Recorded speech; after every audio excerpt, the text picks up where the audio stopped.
ফরহাদ, আপনার কাছেও জানতে চাবো আপনি কোন দলের সমর্থক ছিলেন এবং এই যে খেলার সৌন্দর্য আসলে সমর্থনের মধ্যে জয় পরাজয় থাকবে সেটা তো আমরা অবশ্যই বলি। পুরো বিশ্বে কিন্তু ক্রীড়াপ্রেমী হিসেবে বাংলাদেশিরা একদম ব্র্যান্ড করে নিয়েছে।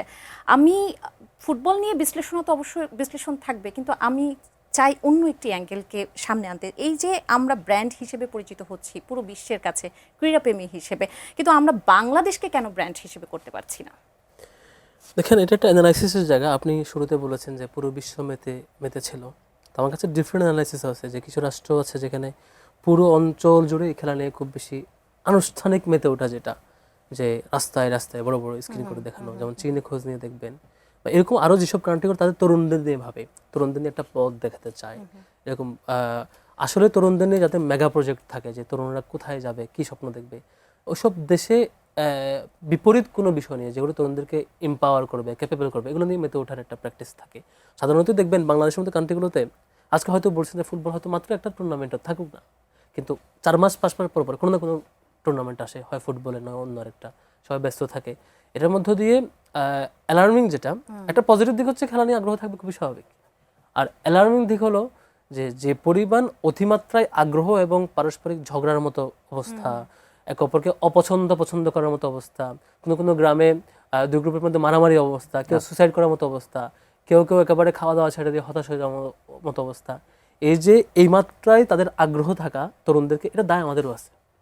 আমাদের যারা মুরব্বী শ্রেণী, সিনিয়র শ্রেণী, তারাও এই জিনিসগুলো ধীরে ধীরে এটাকে কনজিউম করে অভ্যাস করেন, তরুণদের মনে পোষ করেন। ইভেন ছোট বয়স থেকেই তারা এই কালচার অভ্যস্ত হয়ে ওঠেন।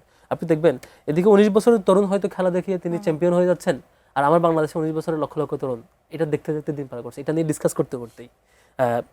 এটা হইতে পারতো যে তিনি শুধু খেলা দেখেছেন, এটা জাস্ট এন্টারটেইনমেন্টের মধ্যে শেষ, কিন্তু এটা নিয়ে ক্লাসের মতো থাকা, ব্যস্ত থাকা, আড্ডা দেওয়া, আবার অবসর সময় এটা নিয়ে ব্যস্ত থাকা, ওই ভিডিও বারবার দেখা, ফেসবুকে ঘন্টার পর ঘন্টা কমেন্ট যুদ্ধ করা, এই কালচারটা আমাদের মধ্যে ডেভেলপ হয়েছে। জিনিসটা অ্যালার্মিং। আর বিপরীতে বলতে গেলে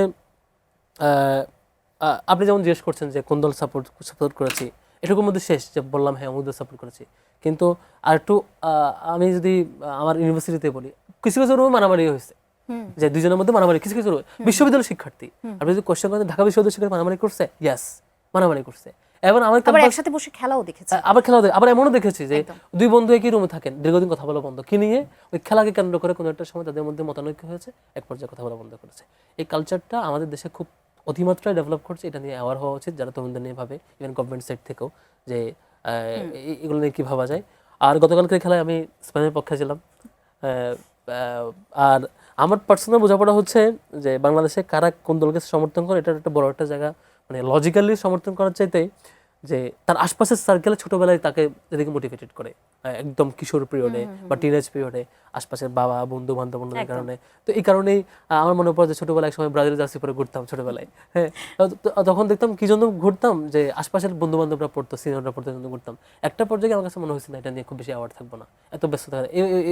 এবছরও টুর্নামেন্টে আমার মনে হয় না যে কোনো খেলা আমি দেখছি। আমি মাঝে মাঝে আপডেট জানতে হলে স্ক্রল, মানে ওই যে ওয়েবসাইটে ঢুকে স্কোরটা দেখার চেষ্টা করছি, আলাদা করে এটা নিয়ে, মানে জাস্ট হাইলাইটটা দেখার চেষ্টা করছি। আলাদা এটা নিয়ে খেলা দেখে অনেকক্ষণ ধরে ব্যস্ত থাকা, ওই টাইমটা আমাকে খেলা দেখতেই হবে সব স্কেডিউল বাদ দিয়ে, এই প্রবণতাটা আমি দীর্ঘদিন ধরে চেষ্টা করছি এটা বাদ দেওয়ার, এটাকে নিজেদেরকে সরাই নিয়ে আসার আর কি। নিশ্চয়ই আগ্রহ একটা থাকে রেজাল্টটা দেখার, স্কোরটা দেখার, এটুকু।